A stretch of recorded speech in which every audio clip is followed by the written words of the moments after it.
ഒരു മുസ്ലിം ലീഗിന്റെ മെമ്പർ വാട്സപ്പിലൊക്കെ ഇട്ട് കണ്ടു, രാജേഷ് മന്ത്രി നിർദ്ദേശം കൊടുത്തുകൊണ്ടാണ് അതിന് ലൈസൻസ് കൊടുത്തത്. മന്ത്രിയുടെ മുമ്പിൽ എത്തിയിട്ടുള്ള ഫയലുകൾ, അദാലത്തിലെത്തിയിട്ടുള്ള ഫയലുകൾ പരിശോധിക്കപ്പെടുമ്പോൾ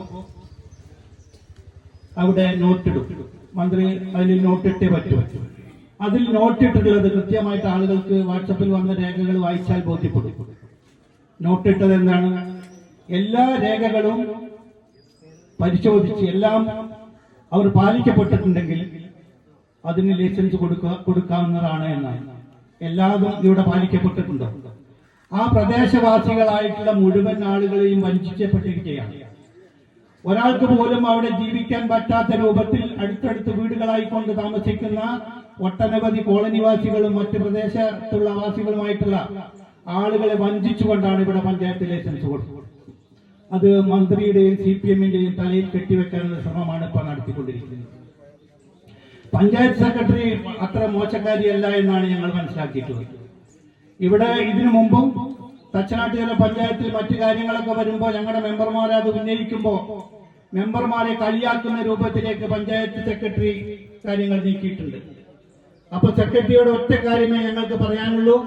ഞങ്ങൾ ഒട്ടനവധി പഞ്ചായത്തിലെ സെക്രട്ടറിമാരെ കണ്ടിട്ടുള്ള പാർട്ടിയാണ്. തച്ചനാട്ടുകര പഞ്ചായത്തിൽ ഒട്ടനവധി സെക്രട്ടറിമാരെ കണ്ടിട്ടുണ്ട്. 2011 പഞ്ചായത്ത് തെരഞ്ഞെടുപ്പിന്റെ വാർഡിലെ തെരഞ്ഞെടുപ്പിന്റെ കാലത്ത് തച്ചനാട്ടുകര പഞ്ചായത്തിലെ സെക്രട്ടറിയെ ചാമപ്പറമ്പിലെ ആളുകൾ വന്ന് അടിച്ച് റോഡിലേക്ക് ഇറക്കിയിട്ടുള്ള ചരിത്രം തച്ചനാട്ടുകരയിലുണ്ട് എന്നുകൂടി ഓർമ്മപ്പെടുത്തുകയാണ്.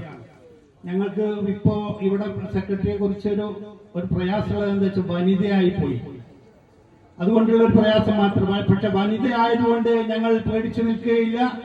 ഇവിടെ തച്ചനാട്ടുകര പഞ്ചായത്തിലെ CPM-ഉം DYFI-യും ഒരുമിച്ച് വന്നുകൊണ്ട് തച്ചനാട്ടുകര പഞ്ചായത്തിലേക്ക് ഇറച്ചു കയറി കസേരയോടുകൂടി പുറത്തേക്കിടുന്ന സമീപനം വരുന്ന ആളുകൾ ഇവിടെ ഉണ്ടാവും. ഒരു തർക്കവും ആ കാര്യത്തിൽ വേണ്ട. പഞ്ചായത്ത് മെമ്പർമാരുടെ LDF-ന്റെ പഞ്ചായത്ത് മെമ്പർമാരോട് നല്ല മാന്യമായ പെരുമാറ്റം നടത്തിയിട്ടില്ലെങ്കിൽ അത് ചോദ്യം ചെയ്യപ്പെടാൻ ഇവിടെ അവരെ നിയോഗിച്ചിട്ടുള്ള പാർട്ടിയുണ്ട് എന്ന ഉറച്ച ബോധ്യം സെക്രട്ടറിക്ക് ഉണ്ടാകുന്നതെന്നായിരിക്കും. ഇവിടെ ചോളോട് പ്രദേശത്ത് ആളുകളെ പ്രസിഡന്റ് വഞ്ചിക്കല്ലേ, അദ്ദേഹത്തിന്റെ വാർഡാണല്ലോ. അവിടെ കോറിയും ക്രഷറും പ്രവർത്തിച്ചുകൊണ്ടിരിക്കുന്നു. അവിടെ ഭാരപരിധി ബോർഡ് വെക്കണമെന്ന് പഞ്ചായത്ത് ബോർഡ് തീരുമാനമെടുത്തു എന്നാണ് അറിയാൻ കഴിഞ്ഞത്.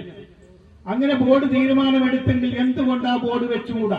അപ്പൊ ആ ബോർഡ് വെക്കുന്നതിന് മുമ്പ് ആ ബോർഡ് ഞങ്ങൾ വെക്കില്ല, ഞങ്ങൾ തീരുമാനം മാത്രമേ എടുക്കൂ, അതിനുള്ള പണവും വാങ്ങി പോക്കറ്റിലിട്ടുണ്ട്. അത് കൃത്യമായി ഞങ്ങൾ അന്വേഷിച്ചിട്ടാണ് പറയുന്നത്. അങ്ങനെ ഏത് മേഖല പരിശോധിച്ചാലും എല്ലാ മേഖലകളിലും കയ്യിട്ട് വാരുന്ന സമീപനവുമായി പ്രസിഡന്റ് മുന്നോട്ട് പോവുകയാണ്.